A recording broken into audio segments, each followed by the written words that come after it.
I will try to present what we are doing at the Diplomatic Documents of Switzerland, which is a research institution of the Swiss Academy of Science. It's a classical edition of diplomatic documents, and we are kind of radical digital.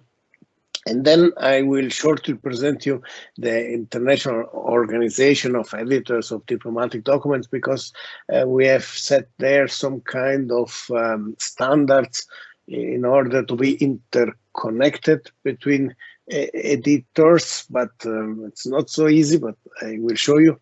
And at the end, I show you interconnection project, which is called Metagrid, which makes automatically matches between persons, people in different databases. Everything what I will show you is online, so it is after the motto vivere pericolosamente, so dangerous living. We just hope that it will work. I try now to share my screen, and then probably I will not see you anymore, which is a kind of strange, but I try to follow. Please, if you have directly questions, ask me. Everything that you will see is online, so you can follow on the address dodis.ch. As I told you, we are a classical example of edition of diplomatic documents. So our sister projects are, for example, the Foreign Relation of the United States, les Documents Diplomatiques Français, the German documents on foreign policy, the British documents. So we have a lot of several sister projects. So, and we started 1975, which is kind of late. The other project started long before, but this had after some advantages in being digital. We have two series, actually now three, which started this year, and one series is the red one that you see here, which was published completely on paper. Now it's ready to digitalize. It is in the database. Then we have the green series.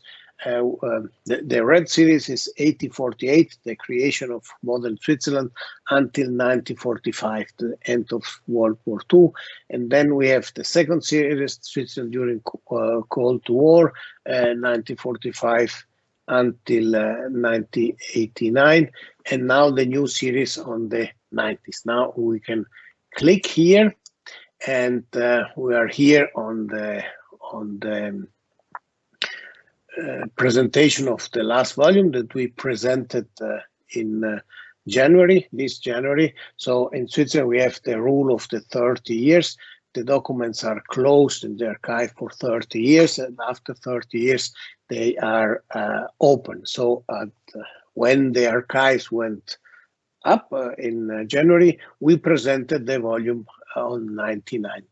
And now you can read. We have a small resume in English, and then you can click, and then you are directly in the database DODIS. And I just click here by chance, one example, and then you see that we have always for the document that we choose, that we make a selection, we have the facsimile, that this is now a French documents, and then you will find the version that we publish in the book, in the volume.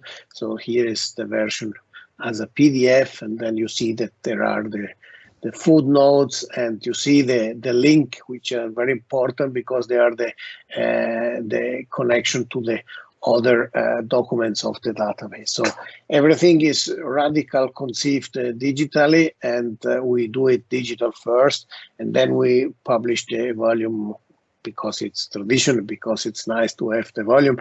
But in fact, everything first online, and it's accessible.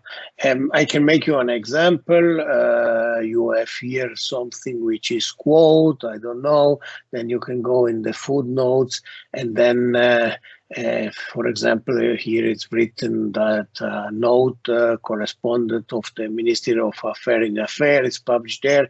Then you can click here, and then up you have the document, and you can go and see the note that it's quoted. So this is basically the idea of the interconnection. So facsimile, the version that is published in the volume, and then since we type this in XML, and I will show you an example of that. We have also an HTML export. Actually, you could make an export and having in XML. So if you have an own database of documents, the documents are structured, and you could import it in your database. And then you see here in blue, there are all the entities in the database that are interconnected with this document. So we have people, of course, which are very important, so biographical information, and then we have organization here. Okay, I can make the navigation in English. So we have persons, organizations, and then we have geographical terms. And for example, now we go and look at this Eduard Brunner, which is here. Then you can, then you have, well, when we have it, a picture, some biographical information about this diplomat.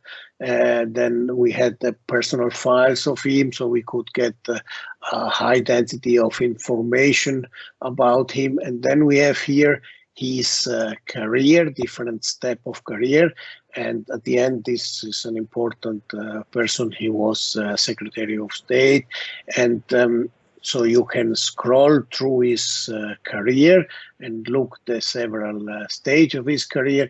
Here, for example, Secretary of State, and then everything is collection, is interconnected. For example, here we have an internal working group which was created. It's Arbeitsgruppe Florian, which was created in order to make a reform of the department. You see that we don't exactly know when he was member, but we know that he was member in May 74. And then if you click on that, you get information about the organization. So we have here all the people that we know that were member of this organization. So this is the kind of interconnection that we try to make. So these are the persons. Then we have here the organization, like you already saw. For example, here this is a document on Yugoslavia. Then you can look at the Swiss embassy in Yugoslavia, and then you will find all the diplomats, the Swiss diplomats, which were there for the several time. Then you have the change of the name. So we try to historicize. It's not so easy because we have a long period of time starting in 1848. So la longue durée makes quite a lot of changes in structure and organization, and even in the states. So there are even states like Yugoslavia which are not existing anymore. This is not an easy task. So the work that we do as historians, we are a group of research of about 20 people, but the half are more students of mine or people who do stagiaire, and 10 are professional researchers. And we look about at 7,000 archival books every year. And we choose at the end 1,500 documents on all subjects of Swiss foreign relation. And from these 1,500 documents, we choose about 50 or 60, 70 documents that we make the transcription, the transcription in order to be published in the document. The idea of the transcripted documents is that with the apparatus of notes that you see here, we created a very dense intersection of of information. In fact, if you are a smart student and you get a good document that with edit, you can do a bachelor work in 1 week because all the research is already done. You can just collect the documents and write your story. And on the other side, we have very precise metadata on these documents, which are always the person that we already have seen, the organization, and the geographic terms. So let's see, for example, here, research by Belgrade. Now you will see information about Belgrade, and then you find all the documents that we have in the database which concerns Belgrade.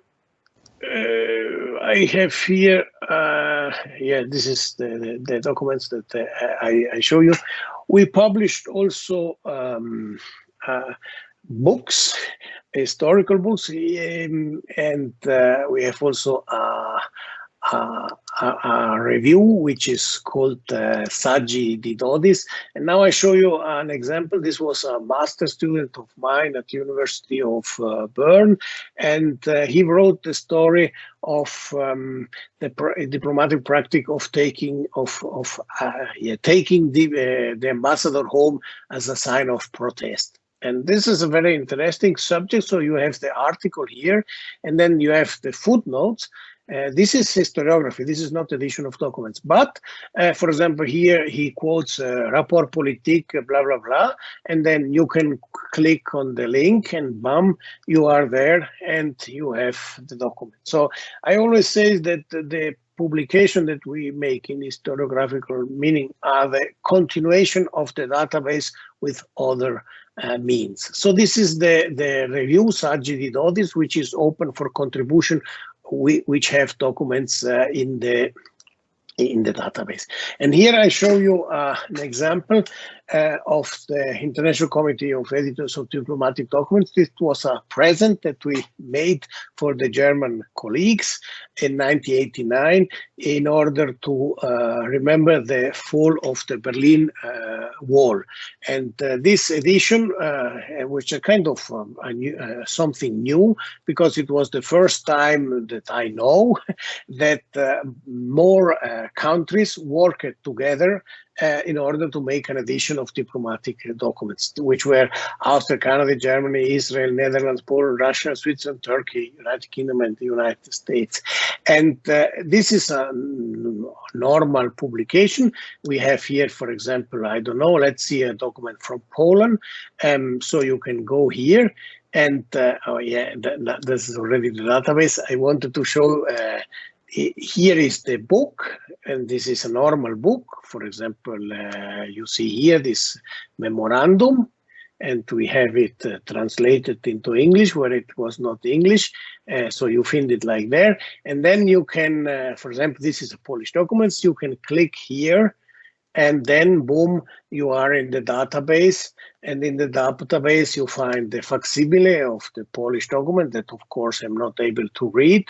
Then you see the version that we published in the book, and which is on paper, but it's also here online. And then we have here the HTML translation. And also here, we put all the resources together. So we have information about the author, so you can click, and then you find this is a Polish diplomat, and you find the information on that.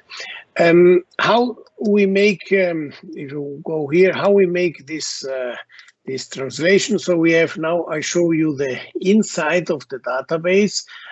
So this was this document about Switzerland and Yugoslavia, and this is not open. This is our backend. So these are the information that we put. So what you saw before, it what we wrote here, and we have so-called attachment, and then we can start an application which is called X-Editor, which is online. It's currently locked because I opened before, and so now you see this is an editor. So we make the transcription actually in what you see is what you get, but on the side it is structured at XML data. So everything it's constructed that you could put it in you could put it in your own database. Voila. I go back in order to see you. So this was a little bit the stuff that we do in our own project, the diplomatic documents of Switzerland. And now I show you very fast the organization of the editors of diplomatic documents. So this is a website which is called diplomaticdocuments.org, and this is the organization which contemplates the editors of diplomatic documents, and you see who participate to our work. And we have a conference, and it's where I had the pleasure to meet the Portuguese colleagues. So it's a good thing, so we can exchange our experience. And if you go here, we have here best practices, and here we will find a kind of technical long document, but it's not so difficult as it looks. It looks a little bit as very long and complicated, but it's not so long and complicated. And if you would like to start an edition of diplomatic documents, you should follow these standards, because if you follow these standards, then we could interconnect our editions in an automatic way. And I will now show you how this works, this interconnection. I hope now I open the Metagrid website. So this is the Metagrid website, and this is a project that my institution makes, but it's for financial reasons is under another name, which is called metagrid.ch. And here you see the participating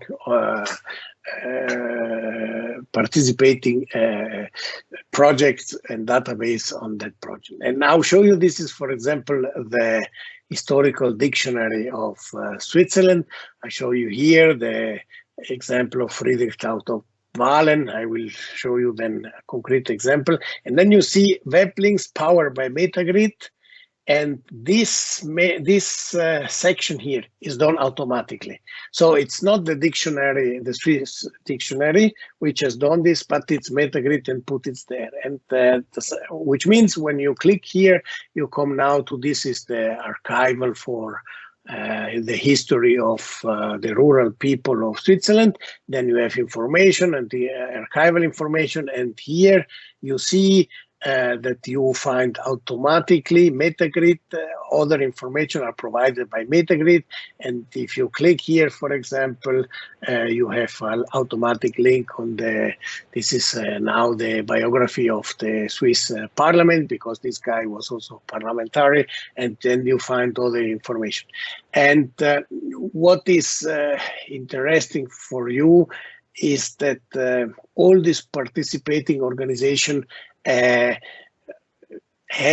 didn't have to do anything. Everything was done by Metagrid. An example with my own project. So if we go here, we have this John Bassett Moore, and then you see here further information, links powered by Metagrid, and then you can click here on Froze. And these are our American colleagues. This is the real website of the Department of State, actually. And this was even during, it was done during the Obama administration, but survival the Trump administration. And you see they have information on John Bassett Moore. And then you see that they have here this box, which is called links from Metagrid beta. And then you have the links to Lancia, to Dodis, which is my project. project, so you go back to us. Or, for example, you can go to LONSIA. LONSI is the League of Nations Search Engine. It's the University of Heidelberg in Germany. And then they have information about this Professor John Bassett Moore, which was member of several, for example, he was the founder of the Inter-American High Commission or the International Academy for Comparative Law. Then you can click here, and then you have other people. So you see everything is pretty much interconnected. And the very good story about this is that, for example, here the LONSI project, they got all this information gratis for free from Metagrid. They just put one line of code in which is an API, which in their database, which makes a request to our server of Metagrid, and then the server of Metagrid brings back this information. So this is now fundamentally strongly connected to Switzerland right now, but you saw that we have the Foreign Relations of the United States, we have the Huygens Institute for the History of the Netherlands, and we have a very different category of participants. So we have here an historical dictionary, we have our project of an edition, here we have another project of an edition, we have archive, and we have especially the Swiss National Library, which is quite important because it's very used. So this is the website now of the Swiss National Library, and also here you see this guy was the Swiss general during World War II.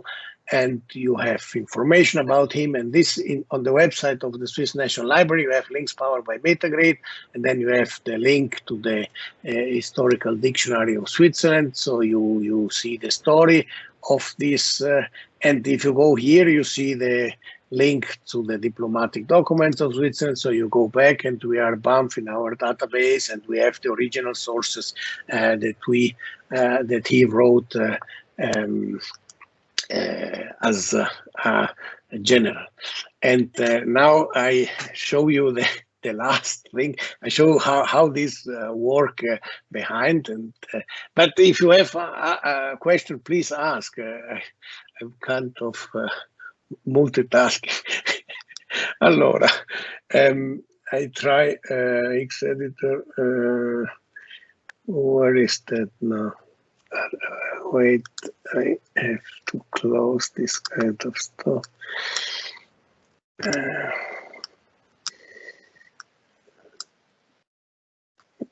Yes, okay, I have it, kind of a lot of windows. Allora, share content here. Allora, now you see the back end of the Metagrid. So this is not public. And I'll show you an example. Here we take the Swiss foreign minister, and this is the database of TODIS. And you see that we don't have right now a Metagrid link. You see here, this is the Swiss Dictionary of History, and you have the biography of this guy, and you have here the web links of Metagrid. So you have the archival of agrarian history, the bibliography of Swiss history, and here is another example. This is the Swiss National Library, and then you see here the links powered by Metagrid. On all these examples that I'll show you, you don't see the example. We don't see that it is linked to DODIS, even if we have it. So even here you see it. This is the website of this agrarian archive. They have here the link, but they don't have the link to DODIS. And here is the Huygens Institute in the Netherlands, and they don't have the link to DODIS. Now we go here.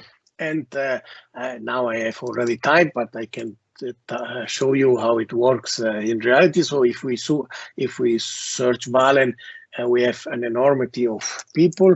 And now we make Friedrich, and we search. Oops, Friedrich, we have to write it correctly.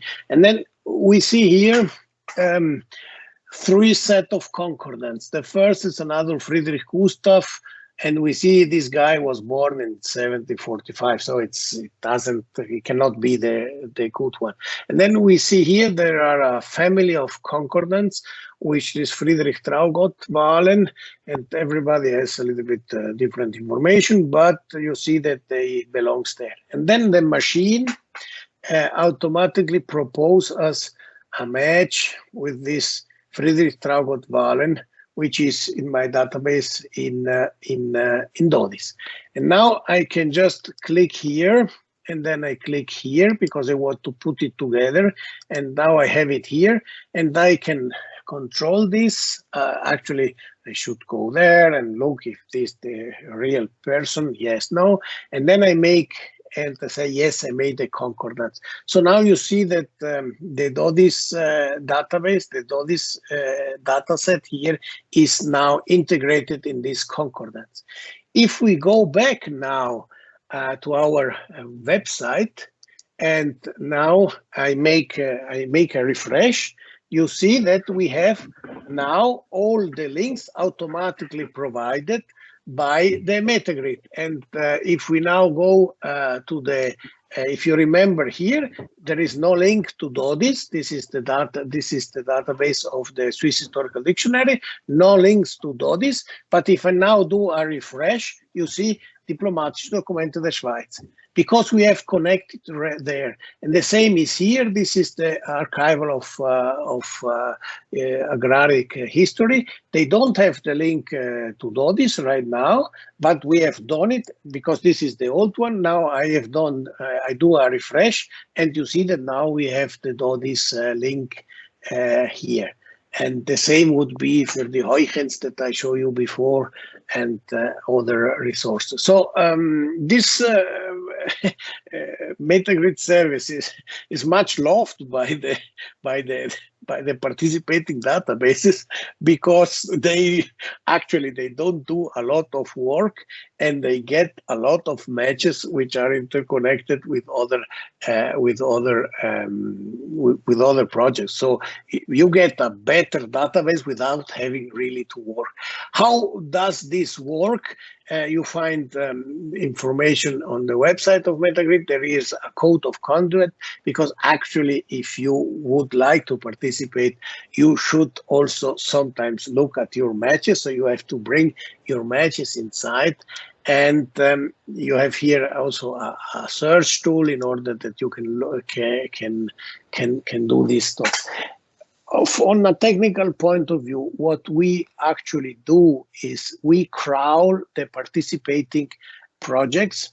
So we have all the data, and then we make automatic matches, and each project can decide the graduality of how this should interconnect, and how this should actually connect themselves. So if you have very good data, which is structured like name, forename, and birth date, and death date, and even birth place, if your data is structured and normalized and good, then you can go in automatic.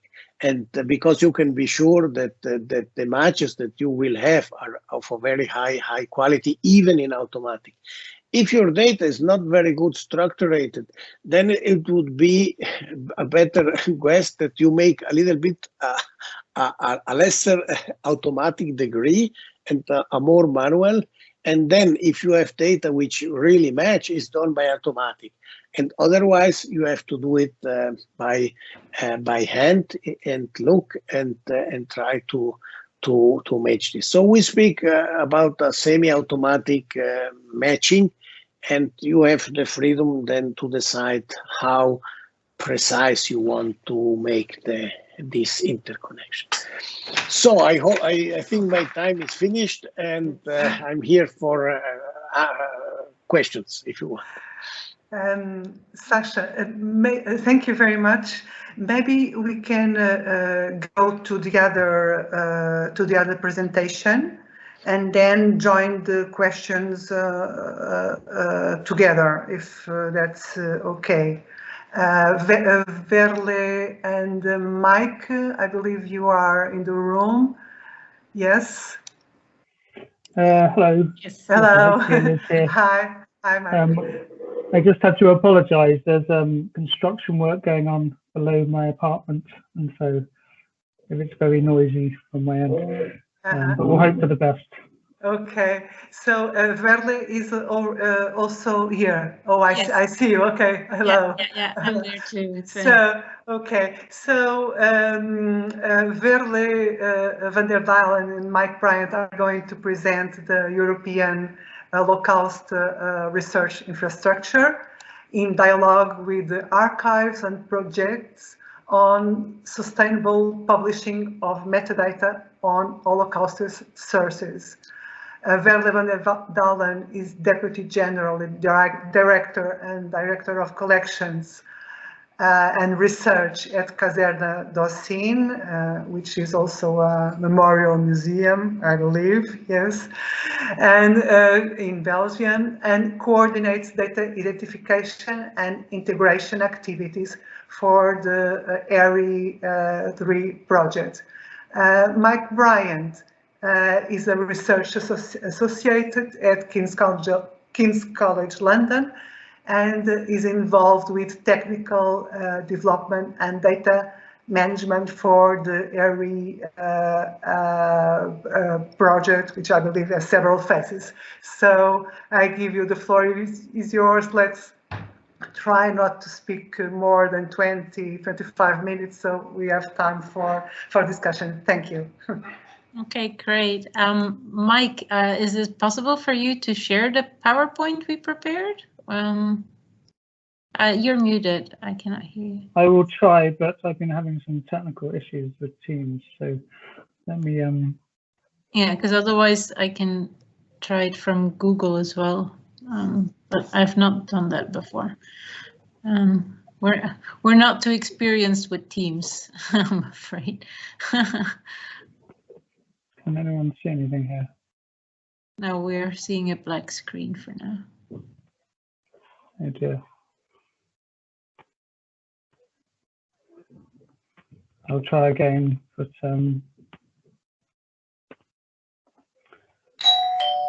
Oh, yeah.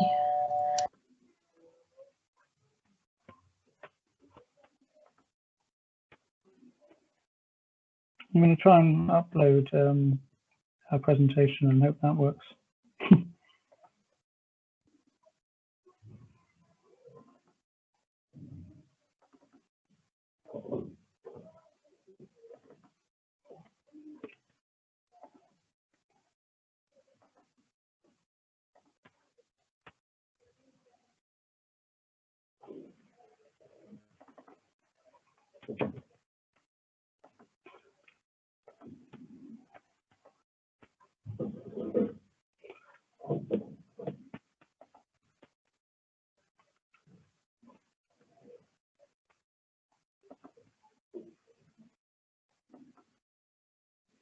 Please bear with me, everyone.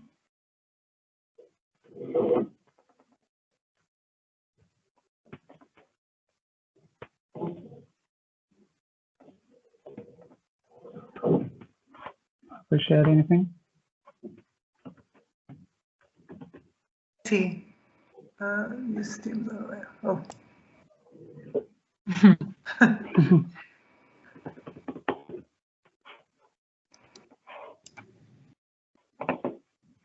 Yes, there we go. Yes. Okay, that's not. Thank you. That's not perfect, but I'll try carry on with that. Is that okay, Veerle? Yeah, that's perfect for me. So basically, thank you for the invitation and the introduction of both of us. So we've been working in the ERI project for quite a while now. I think we're both active there since 2011, so it's been a while. But we thought in this presentation to give you an overview of what this project exactly is doing and what our goals, what our mission is. And sorry, because this is also the time where kids in Belgium come back from school, so we're having a bit of colleagues that are entering into my office.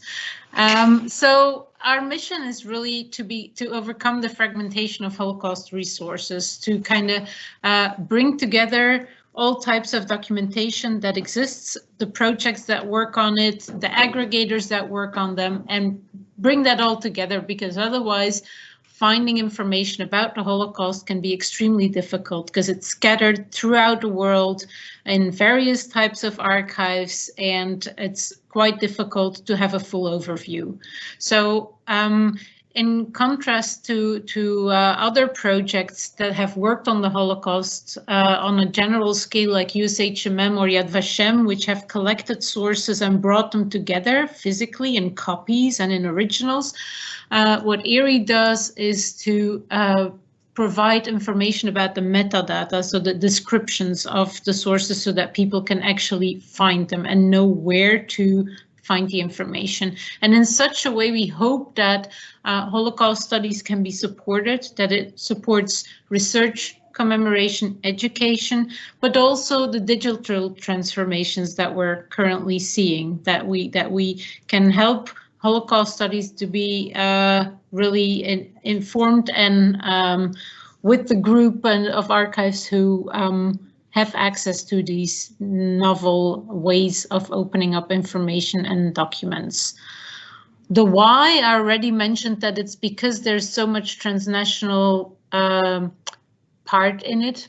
Basically, the vast geographic area in which the Holocaust took place covers multiple countries, and the documentation has traveled beyond those countries, including refugee countries, including migration countries from after the war. So it's really a huge geographical area.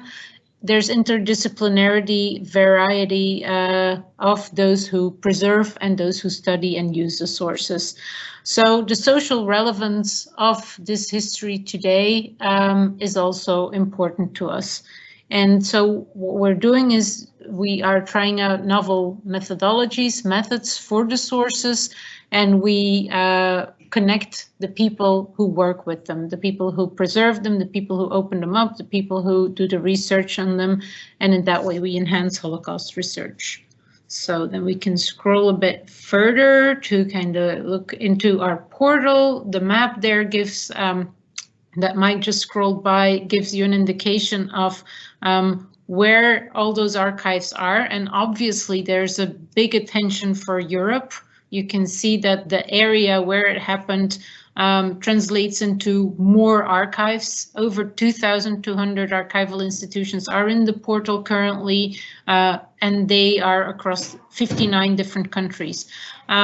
You also see immediately the difference in how archives are structured. For example, when we go more to the east, you see that there's more that we see less archives because there's more tradition of centralization. That archives group larger collections, and in Western Europe we see much more smaller archives, private initiatives, local initiatives, and so on and so forth. So when we then look at the ERI project, to come back to our project, as I mentioned, we started in 2011. The project took off in November 2010. And that was first with 4 years funding from the European Commission to make this project happen, to make this portal. Then we received consequent funding for another 4 years to further develop the portal. And at this moment, there's two types of projects for ERI active. One, to continue all the things that we've been doing, to further develop all the products we're doing. And the other one, to ensure that this important project becomes a stable infrastructure, so that it's no longer a project, but a stable entity that can continue to thrive and connect and continue its mission. So right now we are 20-something ERI partners, consortium partners spread across Europe and beyond. So we also have partners in Israel and in the US, but we also have cooperating institutions. So we also work together with a lot of archives that wish to share data, metadata with the IRI project, that wish to be involved in this big community that works on making Holocaust sources more findable and more accessible for research. So then we go back to how we do that into the IRI portal. The IRI portal is structured basically top down. So we have structured the IRI portal into countries, which then have archival institutions, which then have archival descriptions. So as I mentioned, we work with archival descriptions, so not the scans of the data themselves, like we've seen in the former presentation, which is really great, but I'm afraid we would not be able to host that on a server for all of the Holocaust sources together. The countries give some information on the countries. There we have information about the history of this country during the Second World War, but also the archival structure within this country so that people know what to expect and where to go to.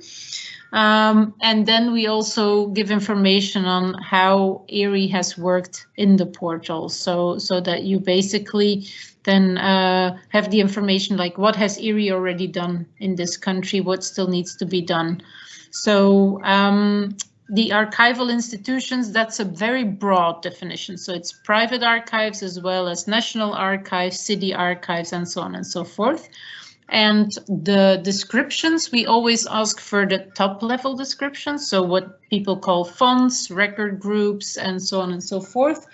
But also if there are child items to be shared, like lower level descriptions of files or folders, even documents, if people wanted to share that, document descriptions, then that can be shared.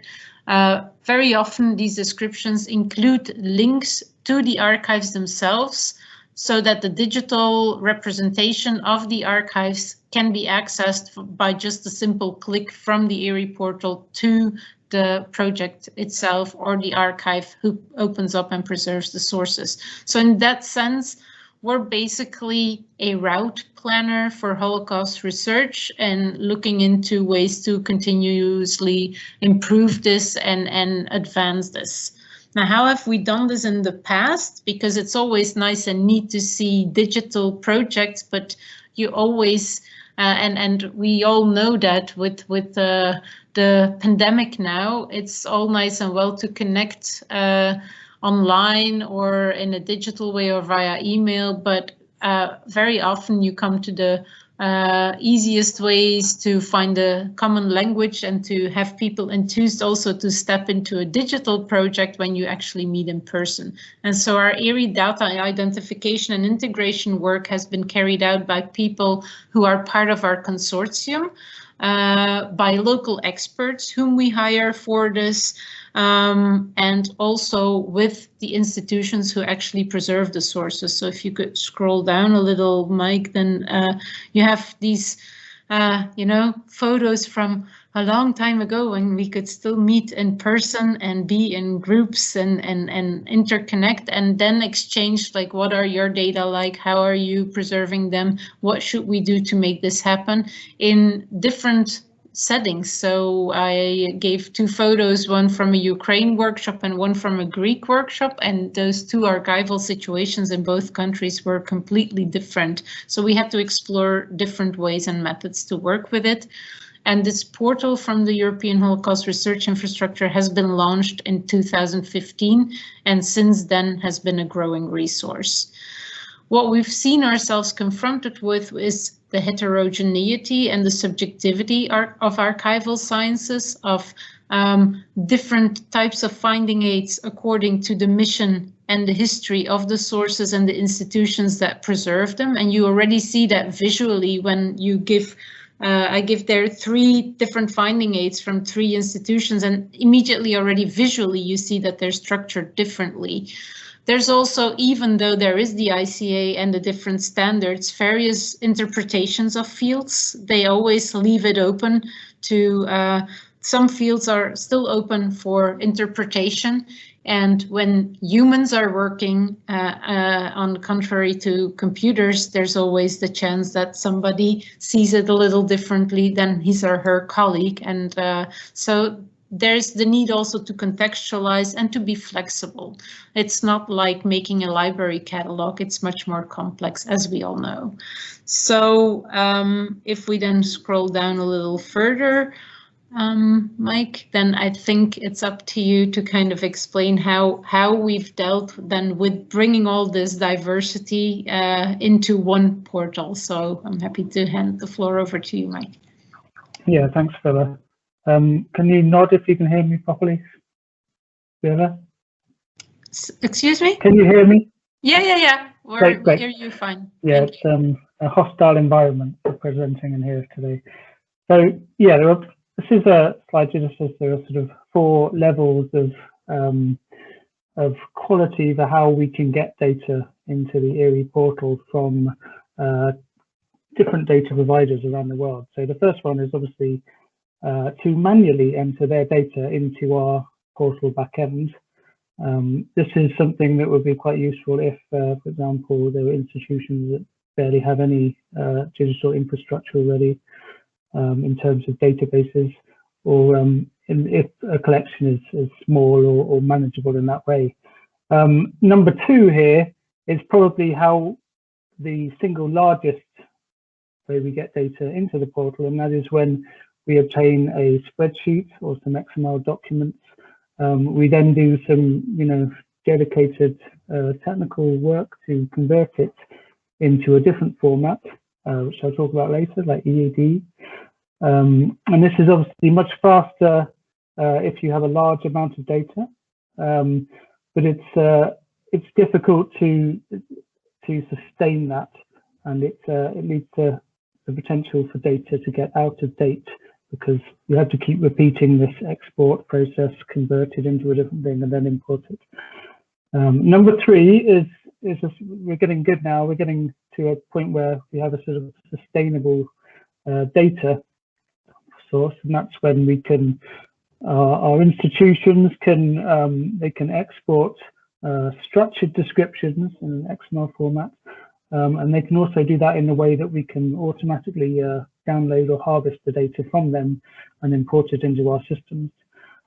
Number 4 is the same as number 3, but with a few extra niceties, such as we can also have information about when data has been, when items have been deleted, or when things have been renamed in such a way that sometimes archives fully restructure their collection descriptions and alter hierarchies. It doesn't happen very often, but when it does, that can be difficult to synchronize. So number 4 is like the holy grail of a sustainable data pipeline from providers to the ERI portal.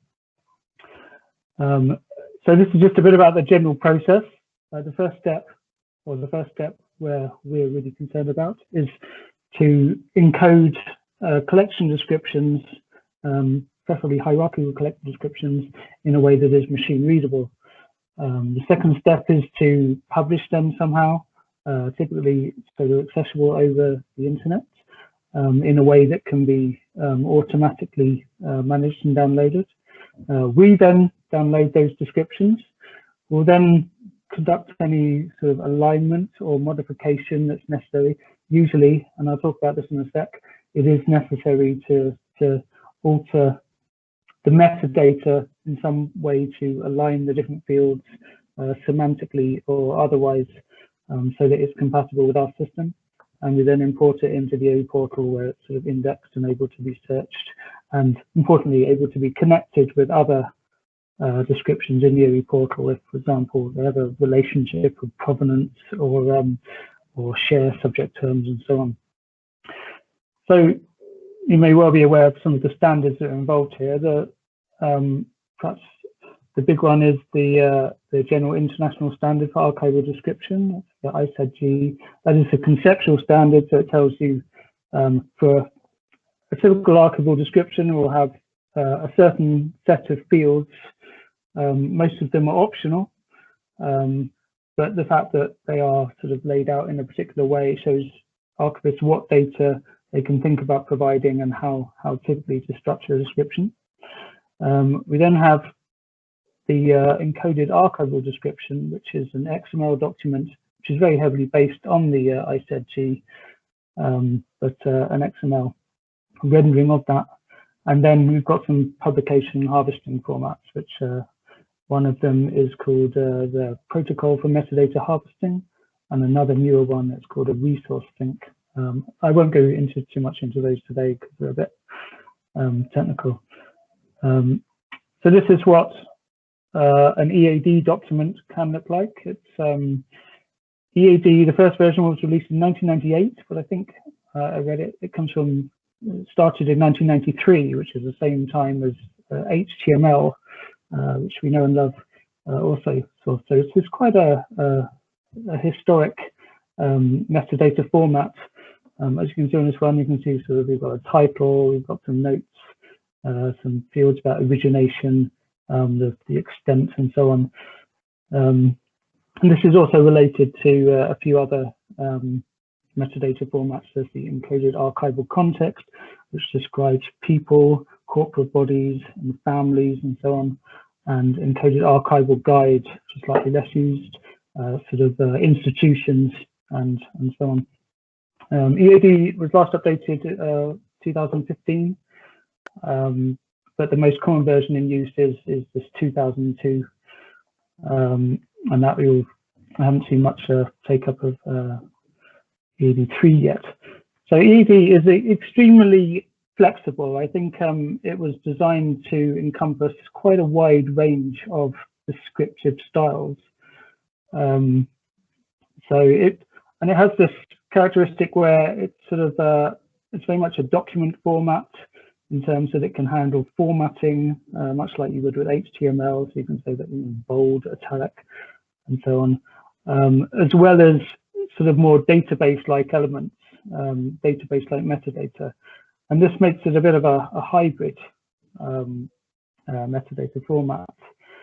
And it's a little bit unusual in that way. I think it sort of relates to the time in which they came up with the basic structure of EAD. It's hierarchical, of course, much like archives, but this has ramifications for how easy it is to work with a computer. You can get EADs that are sort of hundreds of megabytes in size, which can be difficult to parse efficiently.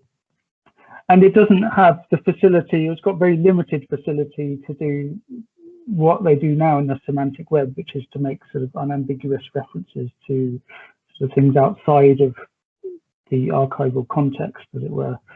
And so it is very much of its time.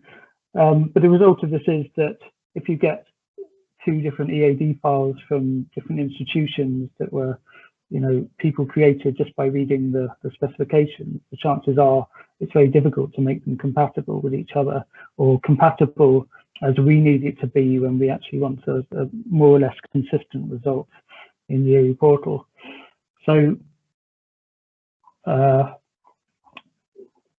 basically means that when we get EAD from a particular institution, we have to look at it, decide how they've interpreted the specifications and the standards, decide how we need to remap fields from one to another, and create another EAD document, which we then import into the portal.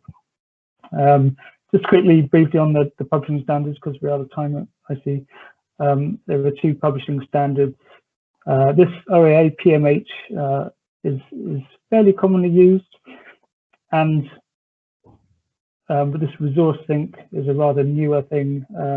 But these are just ways in which you can create a sort of manifest that says, here are all the different files that describe my archival descriptions, and that allows external parties like ERI to download them automatically. If you know of sitemaps, which are sometimes just on websites, it's quite similar to a sitemap in that way. So what's the easiest way for a new project to get sort of ISADG, EAD, and OAA PMH? It's probably to use a tool like called Access to Memory. Erie actually used Atom, as it's called, early in our life. But as you can see from here, it has a lot of users, it's standards compliant, it's open source, multilingual. And if you set that up, then if you use that to describe a particular font, then it means that Erie can very easily integrate that. I've got an example here. I've got 2 more minutes, which is, for example, this is University of Toronto. They have a particular font that is Holocaust related, and they also host their data on Atom. This is what their OAA-PMH harvesting feed looks like. And then this is in the Erie backend. We have the University of Toronto record with that fonts. And to integrate with this, I'll just find it. We have a data set here, and this has some harvesting parameters. So it's got the URL of their site. It has the set we're interested in, which is just one collection, and the fact that we're downloading EAV. And then we can harvest that. And then we apply like a very small XSLT script to this, which just adds, makes it compatible with a different validation format. And we get something like this out again, which is just another EAV file. And then we import that into our database. And then there you go, that's it wouldn't result in any changes, so it's importing 148 items. So best practices from our perspective, you can either use access to memory or sort of be careful with conforming to the standards. It's easier to work with collections with shallower hierarchies, so don't put too many levels into the descriptive hierarchy. It's always good if whatever software you're using, if you're selecting software, look for EAD support, and preferably EAD support that they've thought about and is well implemented instead of sort of bolted on as an afterthought. And think about how you're going to make the EAD sort of available on the web. We also have a tool you can use called the metadata publishing tool to make things accessible for synchronization purposes.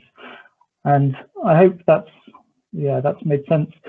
Sorry about the sharing issues, but we'll leave it there. Thanks.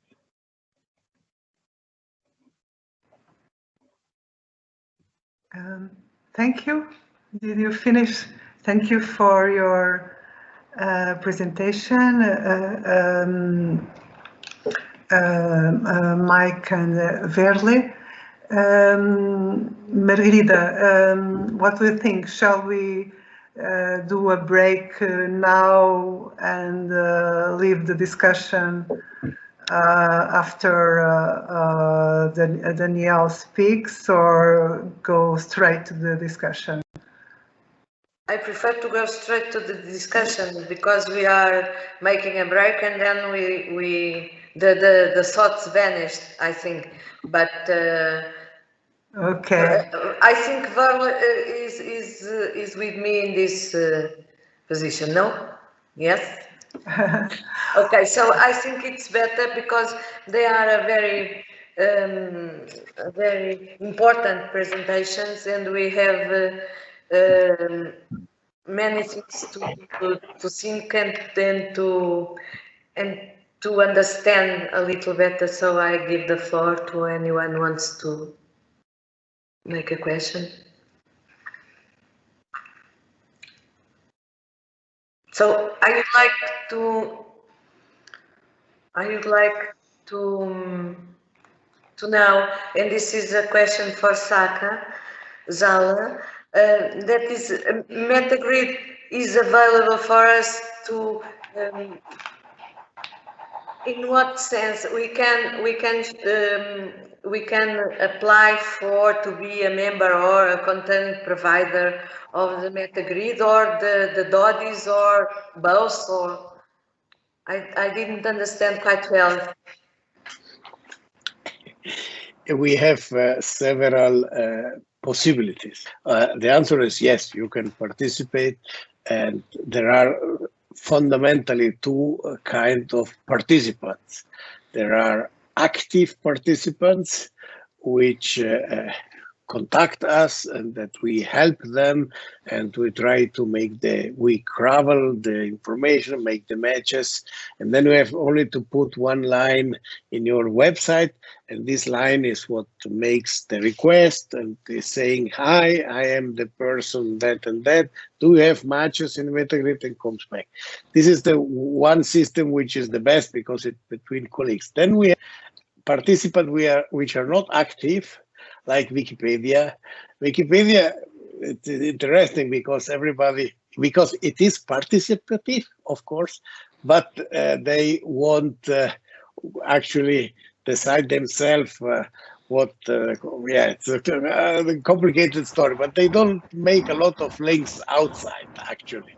And so we have links to Wikipedia, but it's unilateral.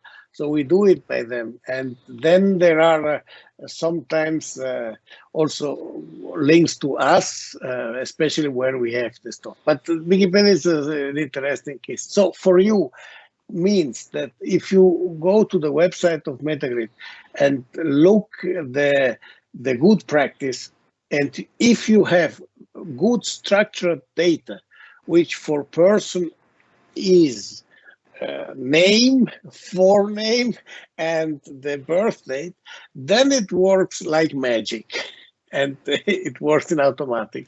If you don't have, then it's a lot of manual work.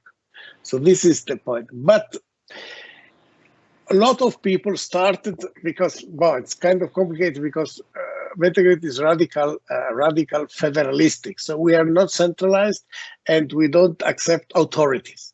But if somebody has an authoritative link, for example, the German Deutsche Normdatei, which is very hierarchic and very structured. If you have a link to them, and the project of ours has the links to them, we can, of course, combine them automatically. So we don't believe in authoritative data. We believe that each project has the best possible data for their research question, and we put it together. And we don't want to decide what is right and what is wrong. You go to the respective website. So if you have good data, it's very, very easy. And if your data is not specified, then it's a lot of manual work. Okay, thank you. Because we can work on that on this project because it's a small collection, and we can do it in the right way to become to the Metagrid.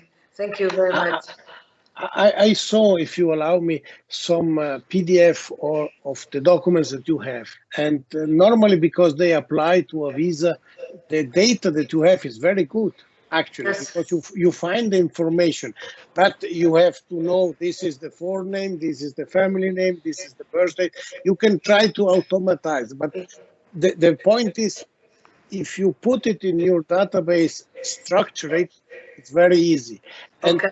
I have shown you the example of the Swiss National Library, but not of the Swiss National Archives. And in fact, my office is in the Swiss National Archives. So we are the biggest customer and friends of the archives. But we cannot make the matches because they have millions of data, but it's not structured. And so it's very, very difficult to make the matches.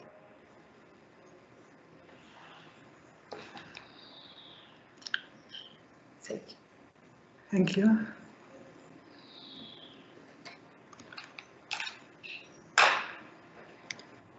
If I may, I have a question also for Sacha, Zala, and that is about when you're talking about persons and the sources connected to these persons. You mentioned 30 years, the rule of 30 years for Switzerland. I was wondering into what extent privacy regulations or the fact that it's going from one country to another and becomes on a server there, and to what extent that is something you have to take into account? Are there any restrictions that you have to take into account on this matter, especially if it's connected to the sources directly? So I was wondering about this. This is a quite complicated topic, but to make it possibly easy, there are two different things that we do. We do the edition of diplomatic documents, that the red and green volume that you see on my head, and this is 30 years rule. So after 30 years, archives are open.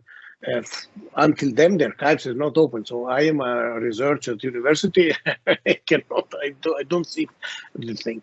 Now, for privacy concern, the Swiss law foresees that dossiers which are archived with personal names, they are protected for 50 years if you assume that they can contain things that are a matter of data protection.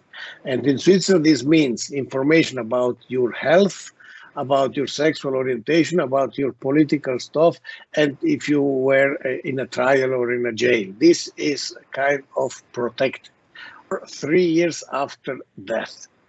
Now, in the documents, diplomatic documents that I publish, we don't have a lot of problems with data protection, because the question that we analyzed are matters of international relation, and there are not a lot of personal information. But we have cases where we have individuals which have kind of problems in the, I don't know, a Swiss which has problem in Portugal, and then the Swiss embassy tries to help him, and we want to publish this document in order to show this, which can be interesting.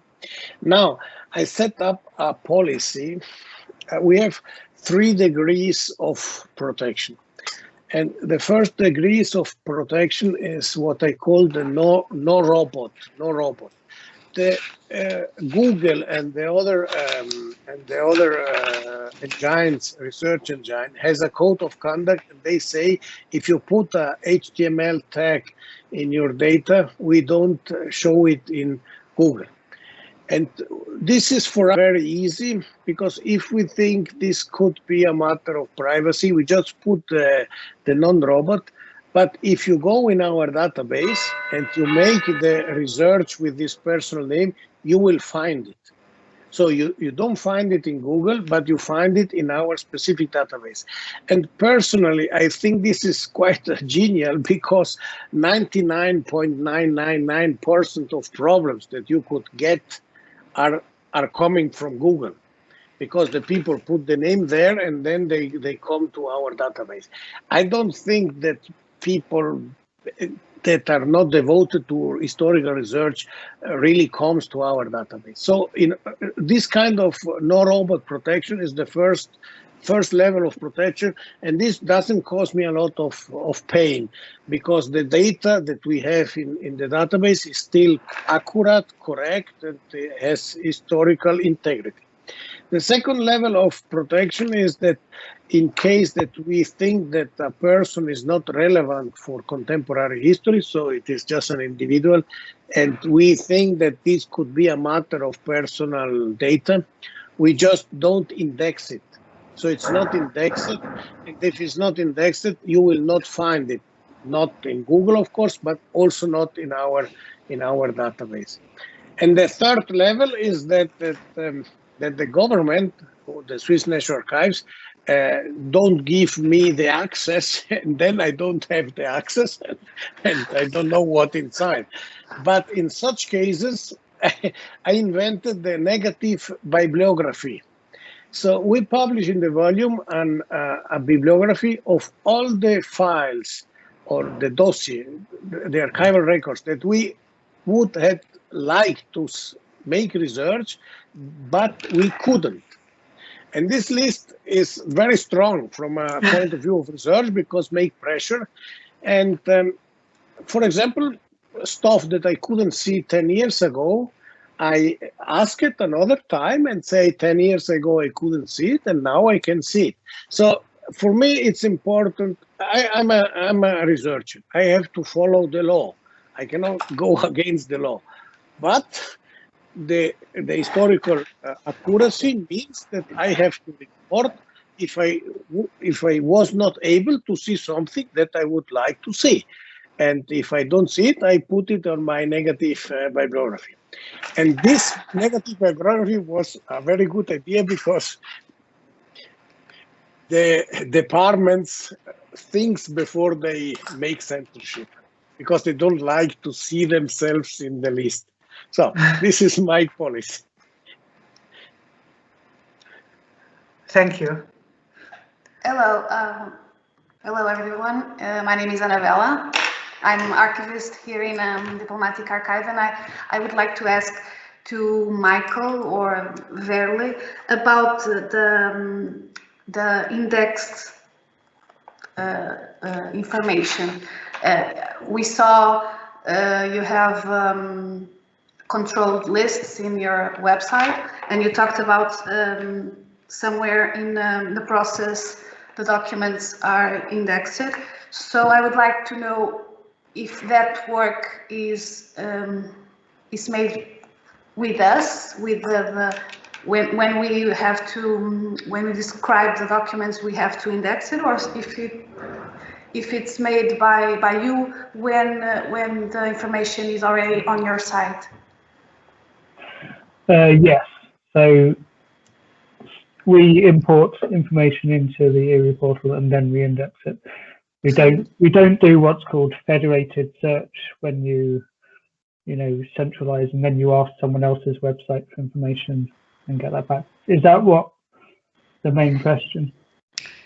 I would like to understand if it's a part, because we're going to describe the documents to make structure the data, and if we have to do the indexation or if you do it with your lists after we give you the data. Yeah. So how do you make this indexed? How do you index the documents? I think yeah. Sorry, I was thinking about indexing from the search indexing perspective rather than indexing as in subject access terms. Okay. So we have on the ERI portal a vocabulary of Holocaust-related subject terms, and we also have two other vocabularies. One of which is Holocaust-related camps and ghettos. So depending on the type of data you have, we would encourage you to use those vocabularies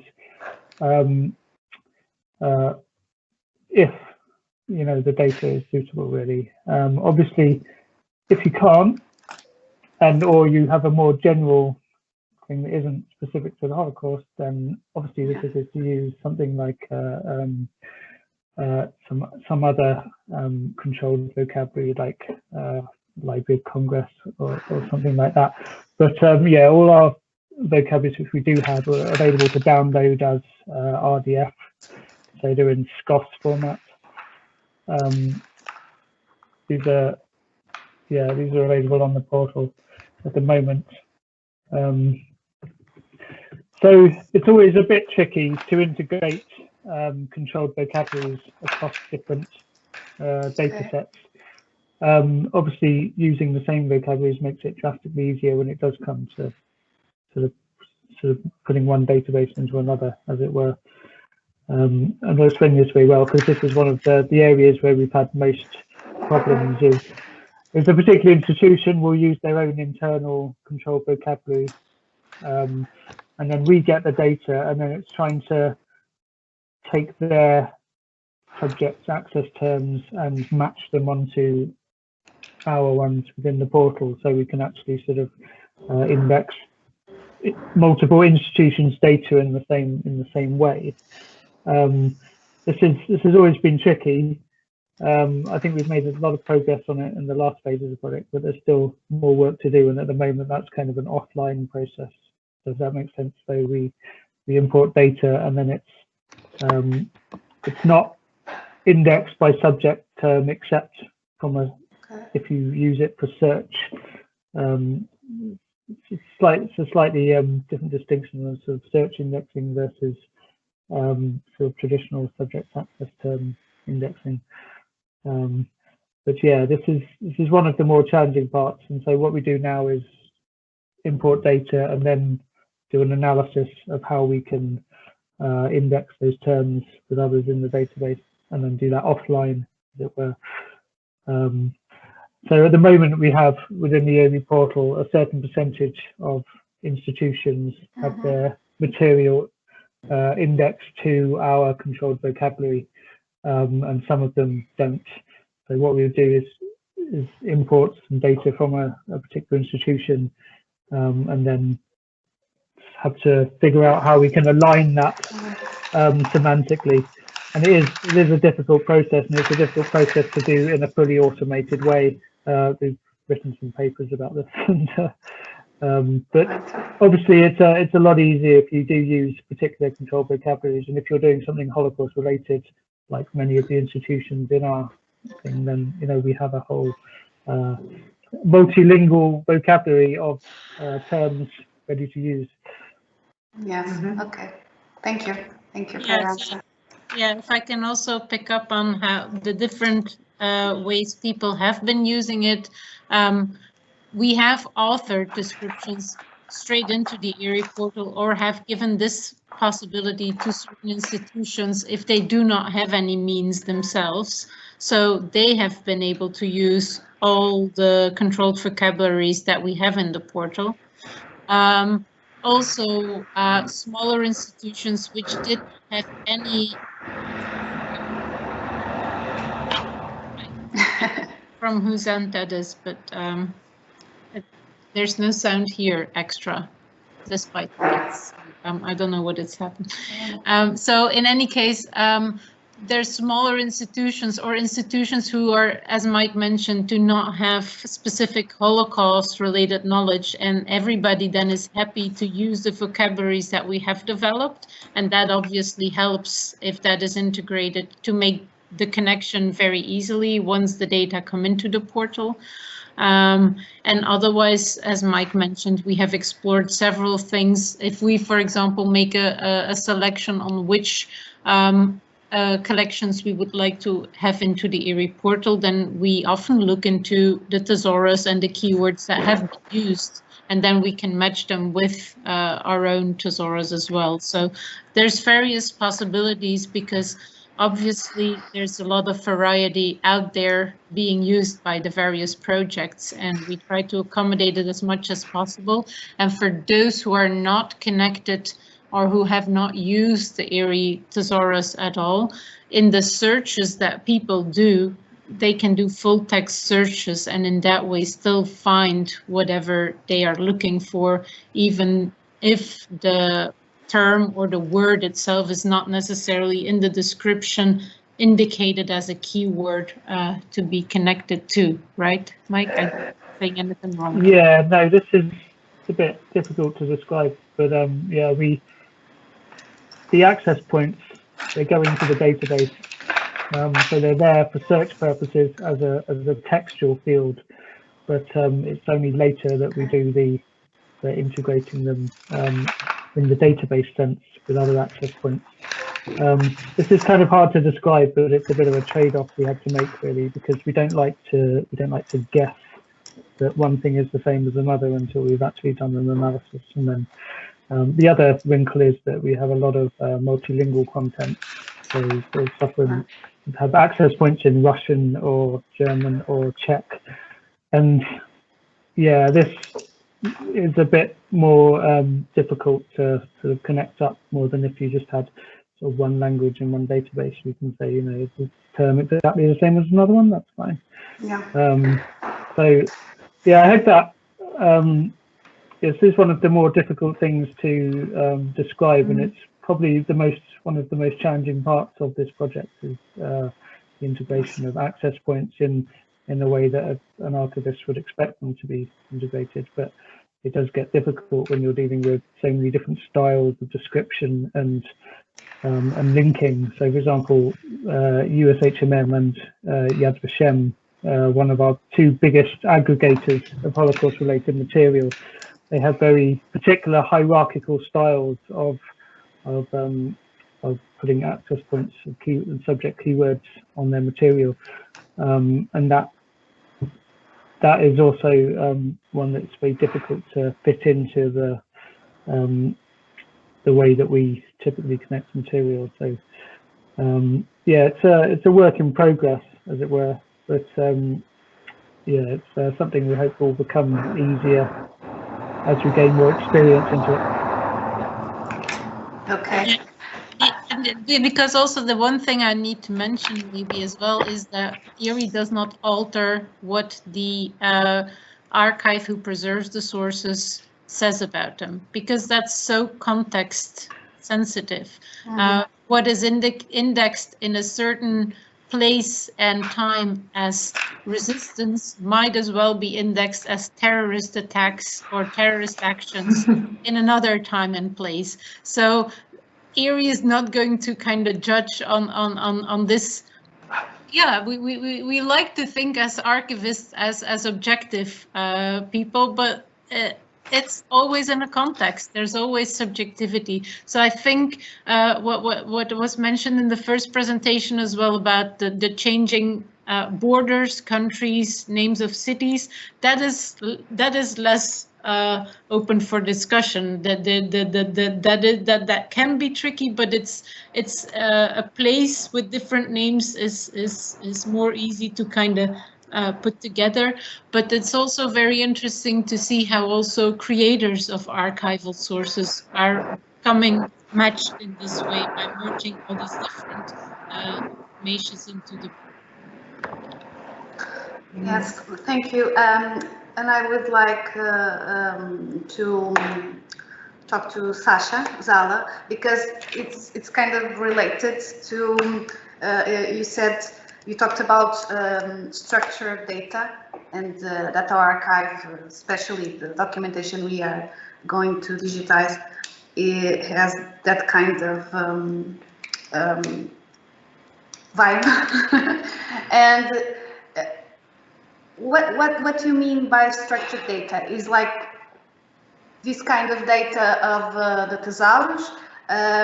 You're talking about the names and countries, and what is for you and what is important, because Metagrid works best with I'm sorry. It's Metagrid works best with the structured data. So talk a little bit more about that structured data, please, if you can. I can tell you something for the Swiss National Archives. So they have millions of dossiers, and they comes from hundreds of different productions of documents. So the data that they have on the archival unit level, not a single document, is aggregated in a dossier title. Then they have a kind, in German you say Aktenzeichen, which is a kind of the little numbers that you have to make order. But for example, let's take an example which is interesting for the colleagues. There is archival resources about refugees coming to Switzerland during World War II, the famous refoulement cases that they are integrated also in Yad Vashem and in Washington Holocaust Museum. This, from a point of view of the data that the archive has, they're only letters. So in fact, you have the name of a person like Zala, Sacha, and maybe you have even the year of birth, but it's not structured. So the machine does not know this is the first name, this is the family name. And this is what I'm saying, that it's not structured data. And there are several possibilities, and we make in Metagrid, and if you go on the website, you find the recommendation. There are several ways to do it. And we are kind of agnostic. We want to say what's the best way. Just do it in one way, which is structured. And then we will try to cope with that. And the Swiss National Library had a better situation because of the librarian Marke standard, which was much more clear. And so the data is best structured. We are kind of pragmatic, and we have a lot of experience in trying to match. And we have, of course, database of 4 names, and then we can try to put it there and then to extract and to understand, aha, this is the 4 names and this is the family names. But this is not trivial if you have millions of data. So I was pledging in order to say, even if you have normally, the Swiss work with a software which is called Scope Archives. And this software does not give the possibility to make structured entities for people. So they just put the name of the person in the title. And this is, of course, a pity. And if you now do the project, don't think about your archival software. Think to make the data good in first. And then you import it in your archival software and you look what your archival software is able to do. And if you are interested, go to the website of Metagrid or ask me, and I will try to help you how to make this. I can just tell you, if you have good metadata, we have an out-of-the-box crawler, and it takes us maybe, if you have good data, half day, and then you are imported and matched with Metagrid, it's okay. If your data is not good, it takes maybe 2 or 3 weeks only of trial and error and then you don't have matches. So this is a little bit the Thank you. It's a good thing that both DODIS and ARI are both partners, institutional partners of our project. So we will have further opportunities in technical meetings with maybe the persons who are operating, and find ways of better interconnecting information. So now it's 3:30. What do you think, Daniel? Maybe I'm a little bit tired. Maybe if you do a break for Daniel's sake, which deserves to be heard with all us, with the full attention. No, maybe we can make a small break, 15 minutes or something, and all meeting together and listen to what Daniel has to tell us. And maybe after, I believe it would be useful to join the information of the 3 presentations, so we can think of further questions and debates. What do you think? It's now. Maybe we can meet at 4. It will be okay. Try to be on time. We'll meet again on 4 Lisbon hour. Okay. Okay. Thank you. So see you. Bye.